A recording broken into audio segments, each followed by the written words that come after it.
eu creio. Então, quero te convidar a abrir sua Bíblia em João 3,16. Eu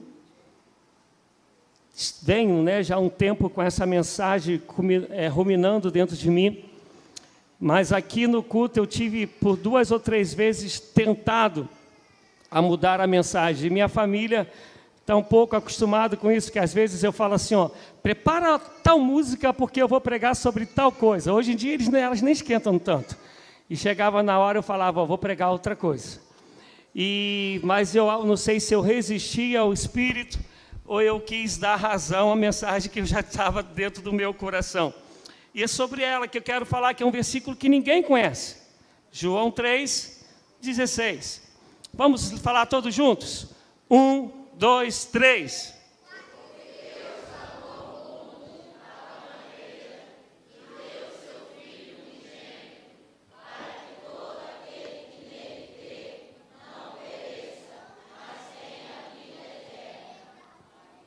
Pode melhorar? Pode? Agora, fale não porque você decorou. Fale porque você crê em cada palavra que está aí. Vamos de novo? 1, 2, 3.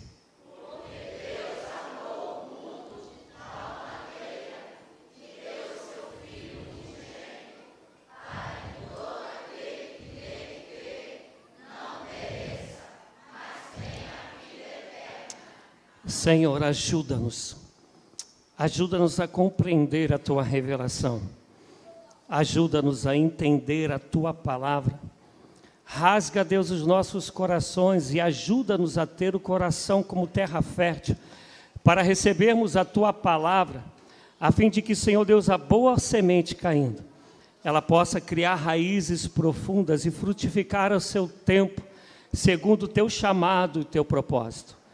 Ajuda-me a ser um canal de bênção, ajuda-me a ser um instrumento em Tuas mãos em favor da Tua igreja, em favor do Teu povo que o Senhor resgatou na cruz. Eu peço que assim seja, em nome de Jesus.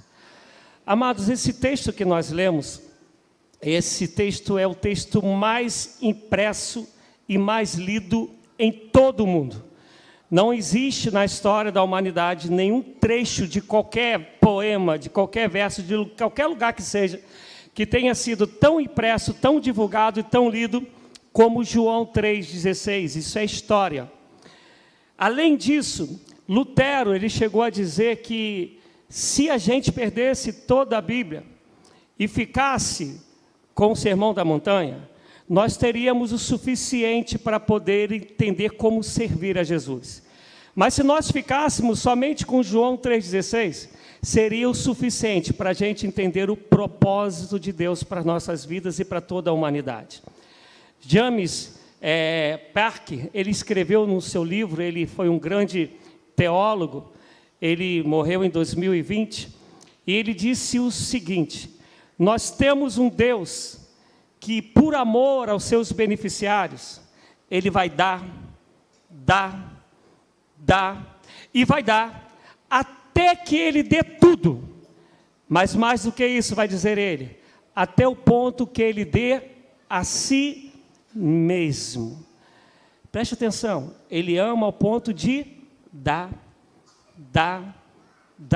e dar. Barclay, um comentarista bíblico, ele diz, como é que pode? Em 36 palavras em grego, está contida toda a revelação da palavra do Senhor, do amor de Deus. Por que eu estou falando essas coisas para vocês? Porque a gente sempre, ou quase sempre, a gente lê João 3,16, e a gente olha esse versículo para falar do amor de Deus sobre nossas vidas. E ele é real.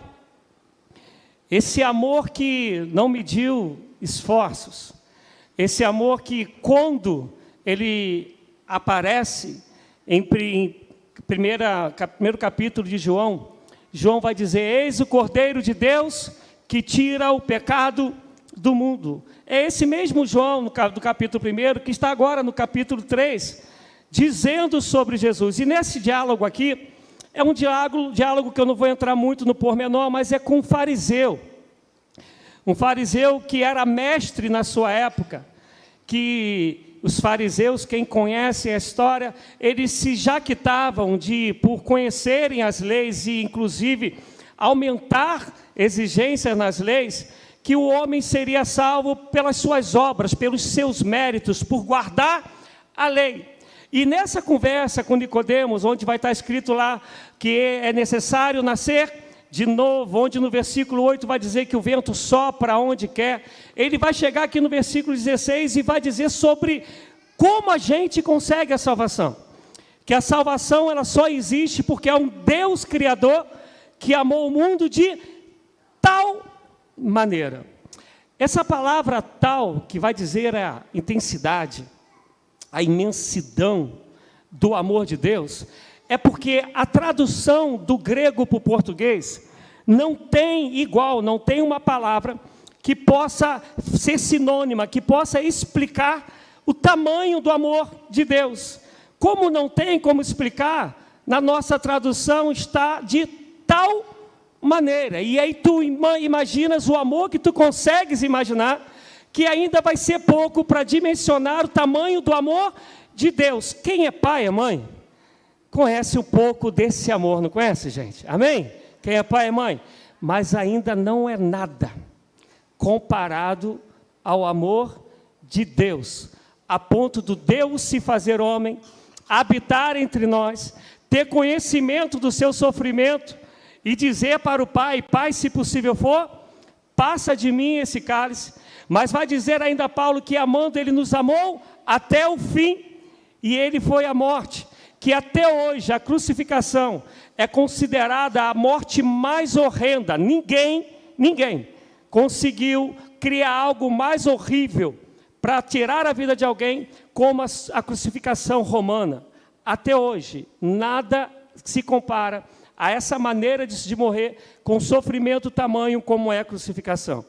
E Deus se fez isso. O sem pecado morreu como pecador, para que sobre ele, tudo que nos separava dele, fosse como está escrito em Colossenses 2, cravada na cruz, e riscada toda acusação que era contra a minha e a sua vida. E isso é lindo, essa parte a gente sabe e a gente glorifica a Deus. Só que hoje eu não quero falar sobre a dimensão do amor de Deus. Eu quero falar como Deus espera que eu e você também amemos. Eu quero que a gente entenda que João 20, 21, não sei quantos lembram que está escrito lá, vai dizer: como o Pai me enviou, eu vos envio a vós. A gente pode repetir? Como o Pai... O que é como? Eu já vi também lá no Instagram, que tem um montão de gente cabeçudona aqui, inteligente a pampa, cheio de informações. Como é? Comparação. Igual, tal qual, na mesma medida, na mesma proporção, de igual maneira. Jesus está falando: como o Pai me enviou, eu vos envio a vós. E como o Pai enviou Jesus? A ponto de se dá, se dá, se dá, e se dá. E se dá completamente até que dê a si mesmo. Amados, eu tenho, alguns já ouviram isso também, eu tenho 22 anos pastoreando, tenho 30 anos de cristão. Eu, com meses, pela misericórdia de Deus, eu já pregava, já rodei um pouco o Brasil na época de missões, eu amo missões. Eu e minha família fazemos parte de uma agência missionária e sei o que a maioria das vezes é pregado hoje. Um tipo de pregação progressista, humanista, que eu não vou entrar na explicação sobre isso, que está hoje rompendo com aquilo que teria que ser uma fé em Cristo, para ser com uma fé de moda, uma fé de interesse. Preste atenção, quando Jesus fala assim: como o Pai me enviou, eu vos envio a vós. Quando fala isso, tu consegues imaginar Jesus pensando numa igreja onde tem a campanha para a casa própria? Tu consegues imaginar com uma reunião onde as pessoas estão todas preocupadas em chegar e saírem abençoadas, porque se sentiram bem naquele lugar. Talvez para muitos de vocês o que eu estou falando agora seja confuso e vocês já estejam falando, dá para esse pastor já ir embora, não? Mas quando eu leio Efésios 1:3, está dizendo que eu e vocês já fomos abençoados com toda a sorte de bênçãos das regiões espirituais. Quando nós vamos ler João falando lá na sua carta, vai dizer que maior é o que nós do que o que está no mundo. E vai dizer que nós já somos mais do que vencedores. Está dizendo que já somos abençoados, já somos mais do que vencedores. Está dizendo que maior é o que está em nós do que o que está no mundo. Está dizendo lá nas últimas palavras de Jesus, de Mateus 28, eis que estou convosco todos os dias até a consumação dos séculos. Está escrito que se ainda eu e você formos infiéis, Ele permanece fiel. Isso já é nosso. Se nós cantamos tudo que Jesus conquistou na cruz, é direito nosso, é nossa herança. Amém, amados? Então tu achas que Deus não sabe o lado da cama que tu dormes e Ele não conhece todas as suas necessidades? O Sermão da Montanha, ele está dizendo que nem Salomão se vestiu de tal maneira como os lírios.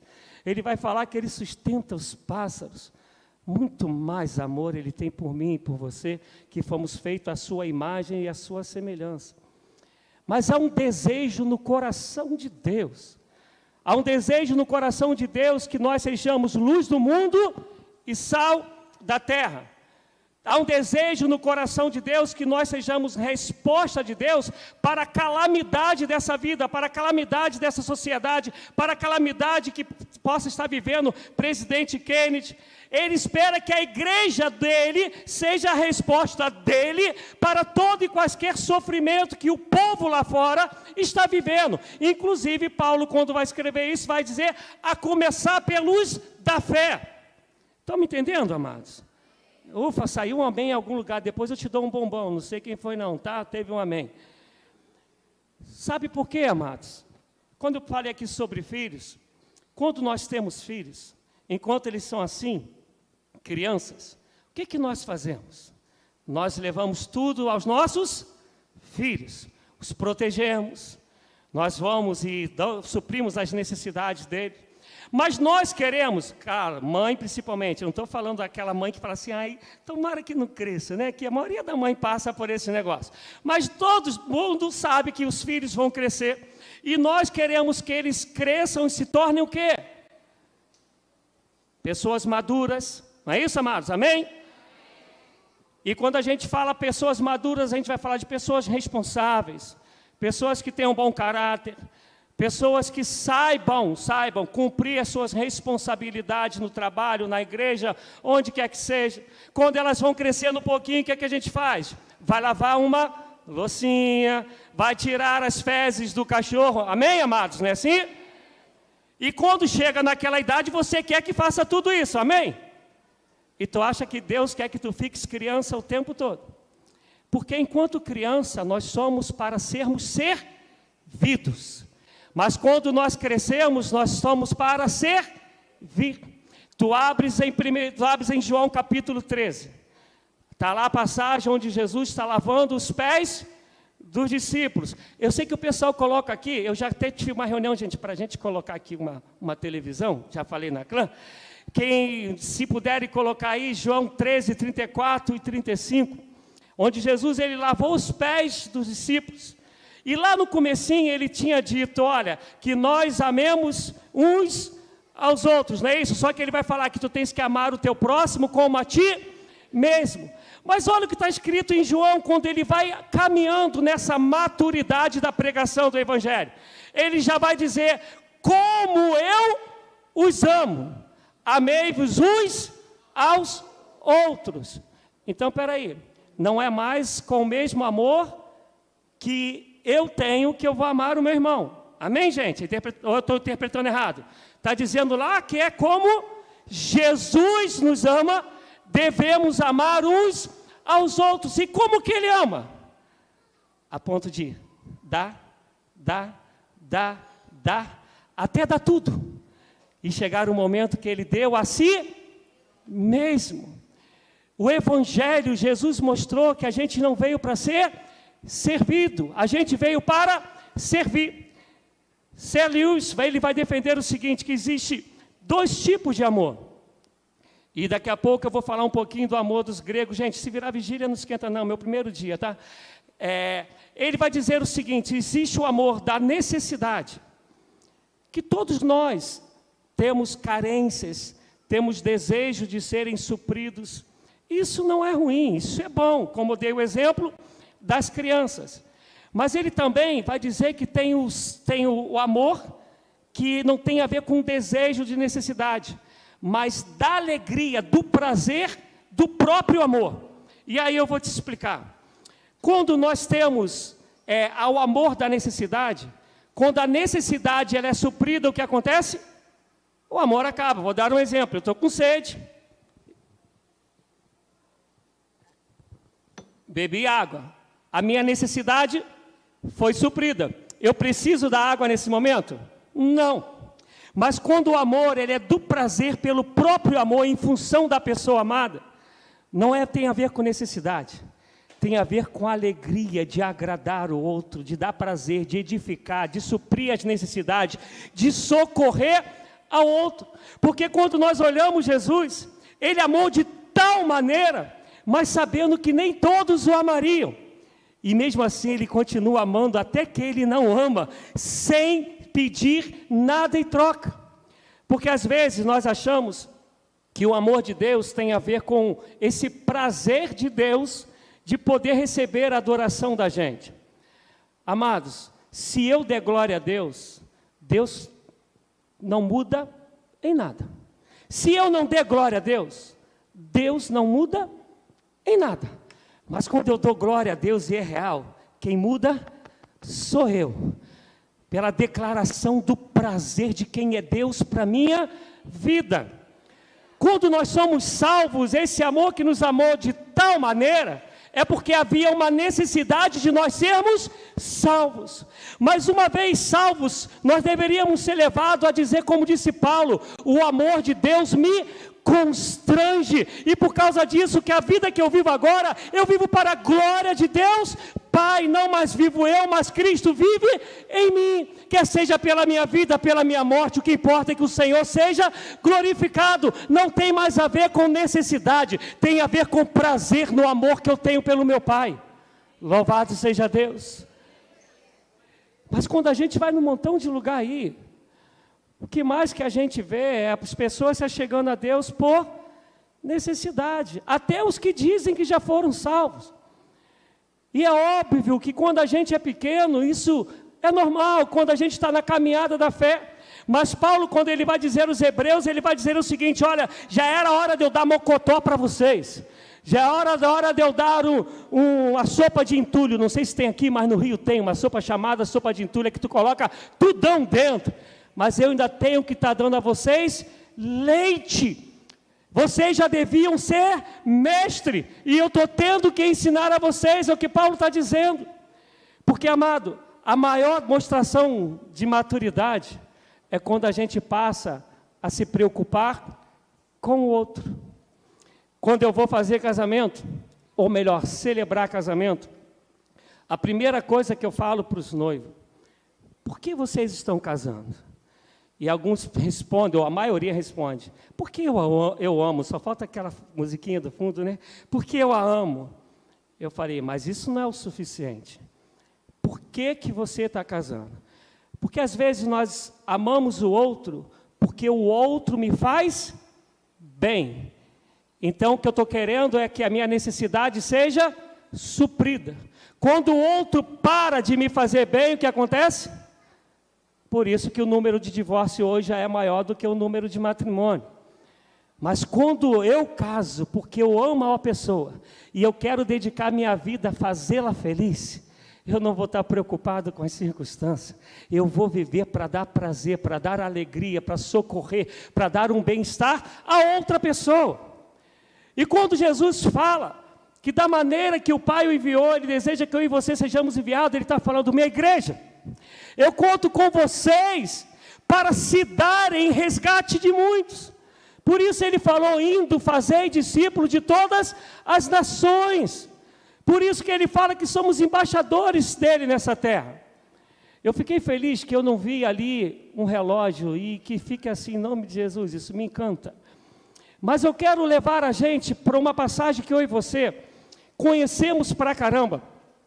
E é uma das grandes demonstrações dessa realidade.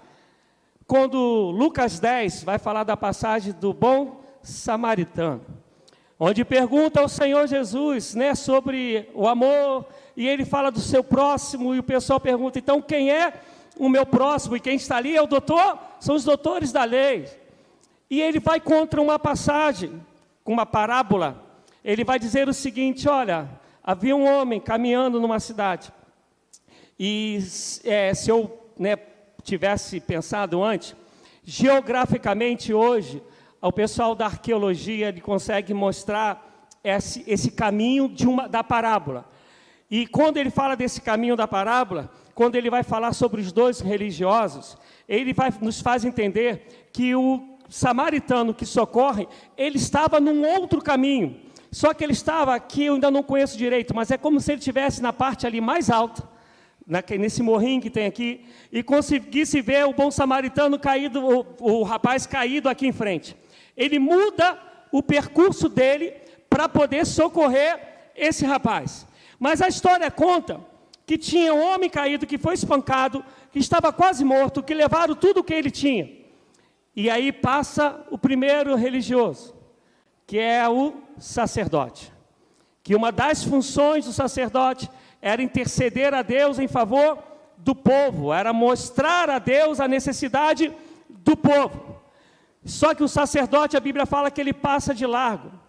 Preste atenção, se teu chamado, ou ainda que todos sejamos chamados para orar, mas se tu entendes mais ainda que teu chamado é de intercessão, se tem alguém lá fora precisando, não espere chegar aqui nas quatro paredes que nós criamos, para poder interceder, seja a resposta de Deus, deixe-se dar em favor dessa pessoa, e ore por ela onde ela estiver. Mas o que aconteceu? O sacerdote estava preocupado com seus ofícios da religião.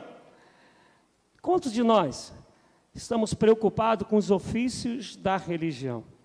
Eu conversando com o Felipe, e vocês, aqui eu já sei que eu tenho que me policiar um pouco.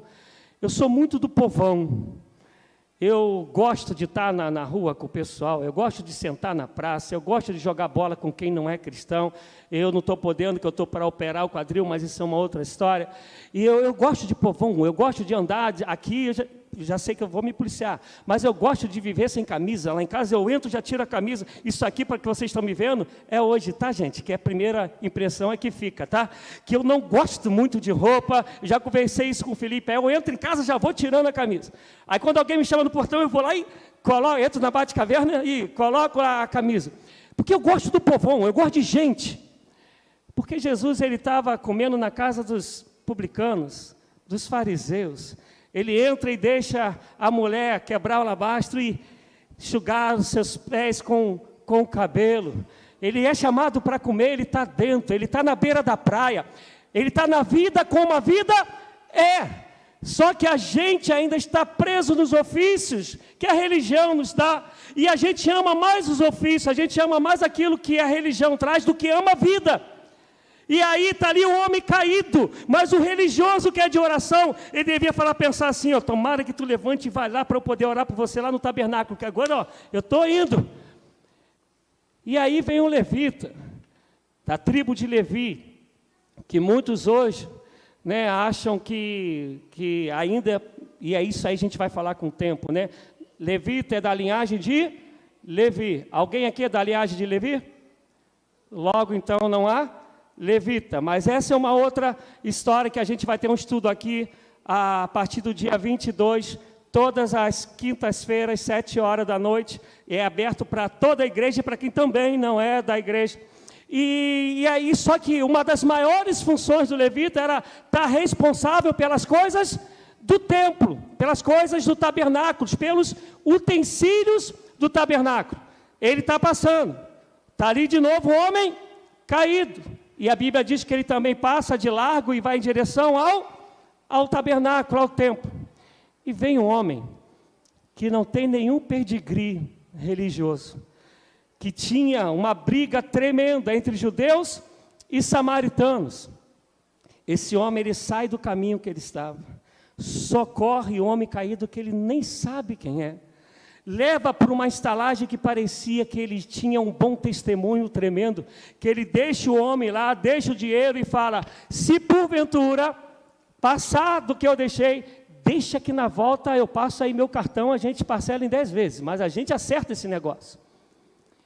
O não religioso, o odiado pelos judeus, é quem Jesus está usando para dizer: a tua vida foi chamada para servir.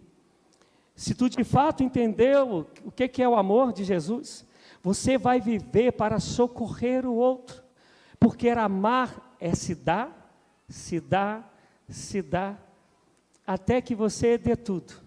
E no caso de Jesus, ele deu a própria vida. Mas quem conhece a história do Império Romano, quando os cristãos estavam sendo perseguidos, onde vai contar que os cristãos, eles eram colocados nas estacas e vivos eram tacados fogos para poder iluminar o jardim, vai saber que eles se deram também até o fim, se deram por completo. Porque evangelho, se tu de fato és maduro na fé, se tu entende que Deus amou o mundo de tal maneira que não tem como você dimensionar, o desejo de Jesus é: como o Pai me enviou, eu vos envio a vós. Viu? Não vai ter nenhum amém aí não para me ajudar, gente? Oh, valeu, obrigado. Mas que não, estou acostumado, que é raro eu pregar e ter aleluia, amém, glória a Deus, são 22 anos assim. Como eu falei com o Felipe, eu sei que na maioria das vezes eu vou na contramão, eu tenho a ciência disso, de muitas coisas que se pregam aí. Não estou falando que eu sou melhor ou pior, estou falando apenas daquilo que eu creio. E aquilo que eu creio, como eu contei um pouquinho para vocês aqui, é aquilo que eu vivo. A vida está regrada, bonitinha. A gente entendeu que Deus chamou, a gente larga tudo e vai. Porque eu não tenho um outro objetivo que não seja ser resposta de Deus para a vida das outras pessoas. Mas isso é para quem entendeu a maturidade. E eu quero terminar essa mensagem, porque a gente tem a ceia, e não vou terminar, obviamente, porque eu quero, mas é porque eu tenho. Mas para falar sobre umas colocações de Paulo, que elas vão aparecer algumas vezes, mas eu vou falar pelo menos de 3. Se tu abrires a tua Bíblia em Colossenses 3,13, vai dizer que está escrito lá: suportai. Se você for abrir em Efésios 4,2, vai estar escrito lá de novo: suportai. Suportai em amor, sede suporte. E eu vou deixar a última passagem para o final. Quando nós vamos ler isso, normalmente a nossa mentalidade daqui do Ocidente, a gente vai pensar que suportar é aturar. É dizer: olha, ele é chato pra caramba, mas eu vou estar ali, tem que aturar, não tem jeito. Eu vou dizer que também é isso. Mas quando nós lemos Colossenses principalmente, Paulo está dizendo que suportai-vos uns aos outros. Isto é uma mão dupla, é daqui para lá e é de lá para cá. O que Paulo está dizendo? Que eu e você somos horríveis. Porque ele está dizendo uns aos outros. Ele não está dizendo: vocês que são cristãos, que são santarrões, suporte os outros porque vocês são bons pra caramba, beça. Não. Ele está dizendo: suportai-vos uns aos outros. Ele está dizendo que eu e você, todos nós, temos déficit em nossas vidas. Podem ser por inclinações pecaminosas, podem ser por ordem econômica, podem ser por ordem emocional, podem ser por ordem espiritual, com dificuldade de crescer mais na fé. Independentemente do que seja, Paulo ele tem a consciência de que todos nós temos necessidades. que a gente, às vezes, é muito bom para um e às vezes a gente é horrível para os outros. Que tem dia que a gente acorda, o sorriso está daqui e aqui. E tem dia que a gente não queria nem acordar. O primeiro que aparecer na nossa frente, a gente pudesse dar um bandão. Estou mentindo, gente? Ou só comigo que acontece esse negócio? Com vocês não? Paulo sabe que somos horríveis. E ele está dizendo, por serem assim, suportáveis. E aí tem esse sentido também, de aturar. Mas o maior sentido é seja suporte. O que é ser suporte? Eu fiquei sabendo que quando eu for operar o quadril, no começo, eu vou ter que estar com aquele andador. Vou ficar um tempinho de molho, e depois eu vou ter que, esse andador vai ser o quê? O meu suporte. Em nome de Jesus eu vou melhorar. Aí vou sair do suporte chamado andador, e vou para o suporte chamado bengala, muleta, o que for. Ainda é um suporte. Quando eu ficar melhor, eu vou ter que usar um suporte chamado fisioterapeuta. Isso eu estou falando só da minha coluna. Porque o suporte é esse que te mantém em pé. É esse que te sustenta. É esse que não deixa você desistir. É esse que sabe que você peca, mas eu peco também, que você erra, mas eu erro também, e a gente vai se ajudar mutuamente, para que ninguém fique no caminho, para que todo mundo chegue ao que ele vai dizer em Efésios 4, acabar homens e mulheres perfeitos, maduros, diante de Deus, que Jesus Cristo é o cabeça desse corpo, mas nós precisamos nos dar, para deixar o outro em pé, para deixar o outro fortalecido em Cristo Jesus. Mas só quem é maduro entende isso. Só quem entendeu esse amor pode dar esse amor. Só quem entendeu esse amor não vai querer ser criança espiritual para o resto da vida, dizendo como está lá escrito em Provérbios sobre a sanguessuga, dá. Não, quem entendeu quem é Cristo, entendeu que carrega dentro de si a palavra da sabedoria, a unção como nós cantamos aqui, que sabe que carrega dentro de si o poder e a autoridade do Espírito Santo, que tem a resposta da palavra, que vai libertar aquele que está cativo, que vai tirar das trevas, porque você foi chamado para refletir a luz, sendo luz do mundo. Só quem é maduro vai viver a vida dizendo, olha, conta comigo, porque eu vou apresentar Cristo para você, e a vida eterna em nome de Jesus. Mas isso é para quem entendeu o suporte. A irmã que estava aqui dirigindo o culto, que eu não sei o nome dela, me decola aí, por favor. Emily, ela falou da Ana. E aí ela falou da Vitória, coisa linda, mãe. Mas eu acho mais lindo, com todo carinho, o que Ana fez. O que Ana mais esperava, aquilo que era a maior vitória para Ana, como foi dito aqui. Aquilo que ia fazer a Ana se sentir Ana, ia ser aceita na sociedade. Quando ela recebeu, ela deu. E graças a esse ato de dar e dar, a gente tem a história de Samuel, cara que foi profeta, que foi juiz, que de certa maneira também teve a função de sacerdote. É o único na história da Bíblia que tem todas essas funções. Sabe por quê? Porque Ana madura, ela disse, eu recebi do Senhor, e ao Senhor eu entrego. Ao Senhor eu dou. E por último, Romanos 15. Vós que sois fortes, suportai os fracos da fé. E aí ele vai dizer que da mesma maneira que Jesus se deu, devemos nos dar uns pelos outros. Se você abrir ainda 1 João 3,16, está João dizendo a mesma maneira, a mesma coisa, por causa da maneira que Jesus nos amou, devemos amar uns aos outros. E lá em 1 João 3,16, ainda vai dizer o seguinte, se tu veres alguém em necessidade, e tu tens condições de socorrer, socorra essa pessoa. Preste atenção, amada igreja, vocês estão me conhecendo hoje. E eu não sei se para você está sendo bom ou ruim. Mas uma coisa eu posso te dizer. Eu falei bastante versículos. E não falei todos os versículos. E falei dos textos dentro dos seus contextos. E você vai ver que o Evangelho é o tempo todo. Dá. Seja instrumento de socorro. Seja resposta para a necessidade do outro. Ame mais pessoas do que coisas. Porque Jesus na cruz morreu por pessoas e não por coisas. Tenha prazer em ser socorro para a necessidade do teu próximo. Ainda que você tenha tirado o teu, como fez esse homem esse samaritano que não tem nem nome, que socorreu o homem caído. Como tem Ana, que tem nome, mas que chegou lá e deu o seu Samuel. Deus ouviu o que significa Samuel. Deus ouviu a minha oração. Então eu estou dando essa resposta a Deus.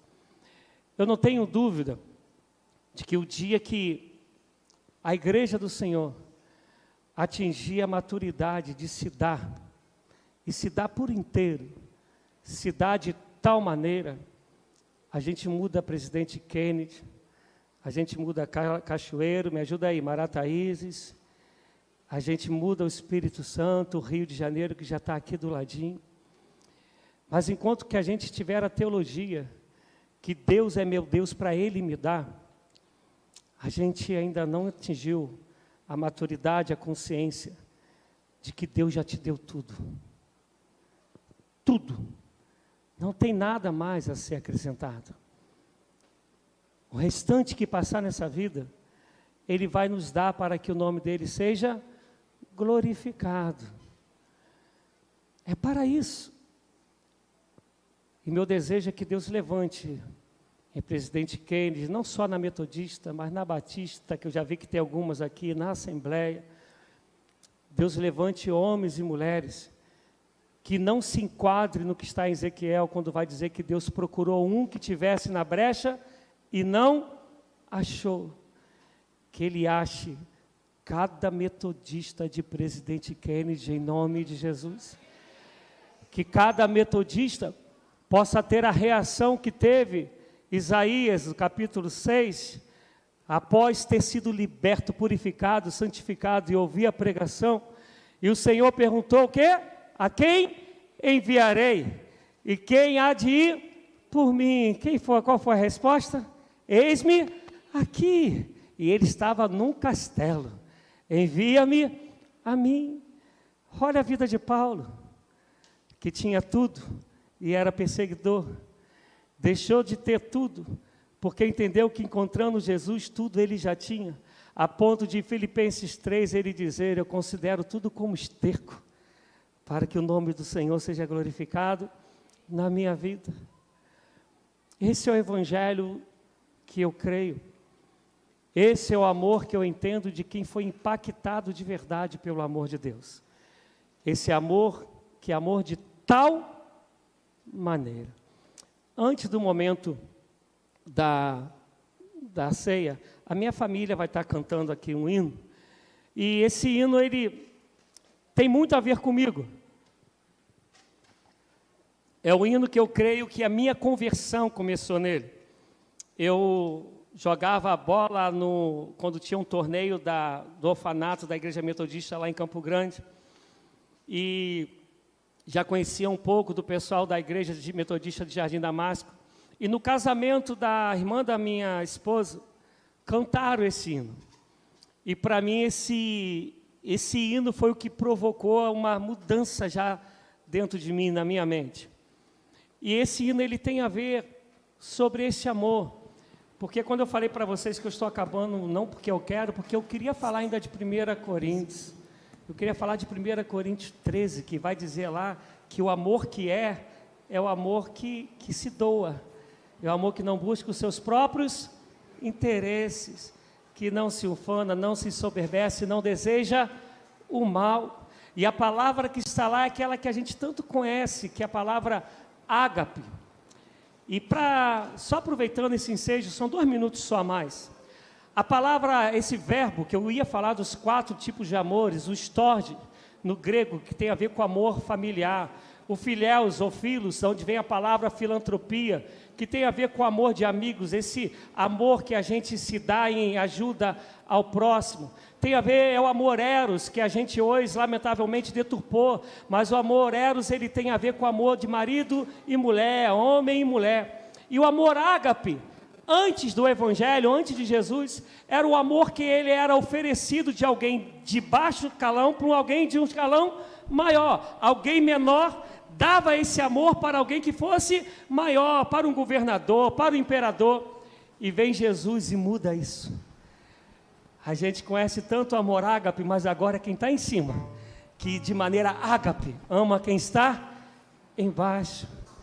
É esse amor que Paulo vai falar o tempo todo em 1 Coríntios 13, que também está em João 3,16, quando vai falar que Deus amou, Deus ágapo, o homem, o mundo, para que ninguém pereça, mas para que todos possam ter a vida eterna.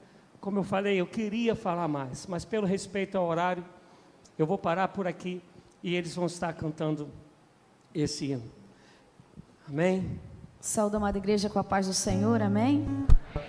É um hino assim com cheirinho de naftalina, então aquela galera que é da antiga pode ser que conheça, pode adorar ao Senhor conosco, amém?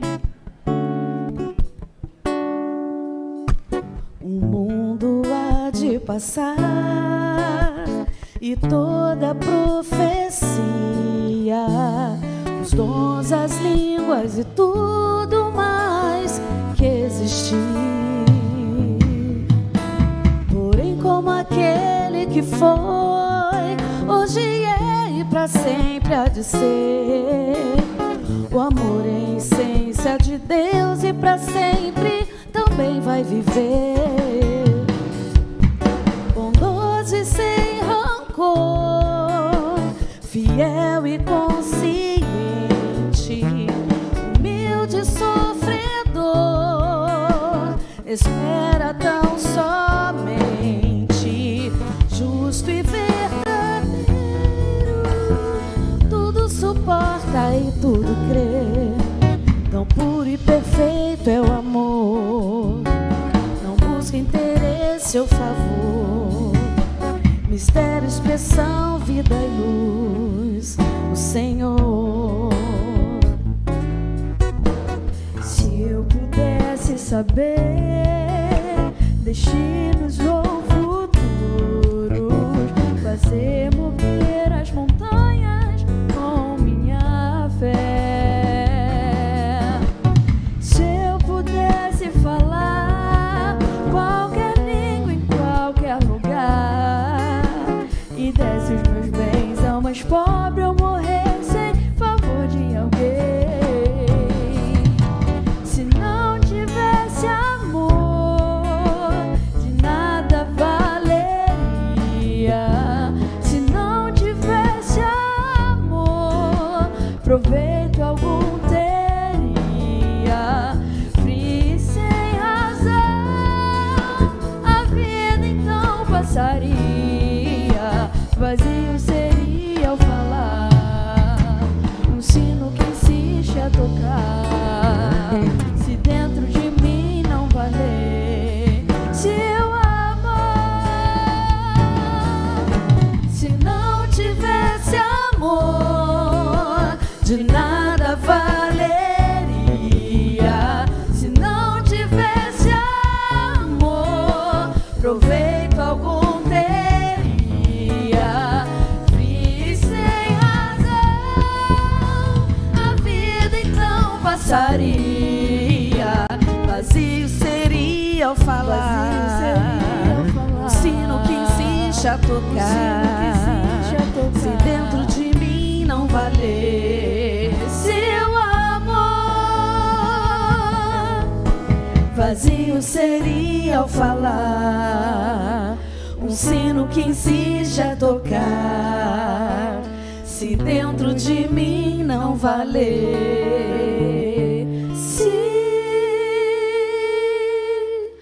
o amor.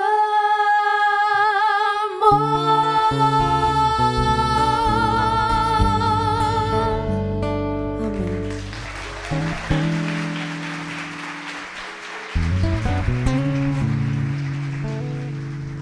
Interessante essa passagem que nós tanto conhecemos, quando vai falar sobre a parte de dar economicamente. No grego quer dizer assim, alguém que é muito afortunado, e ele pega os seus bens, ele divide, a ponto dele mesmo ficar sem nada. Mas se não tiver amor, de nada vale.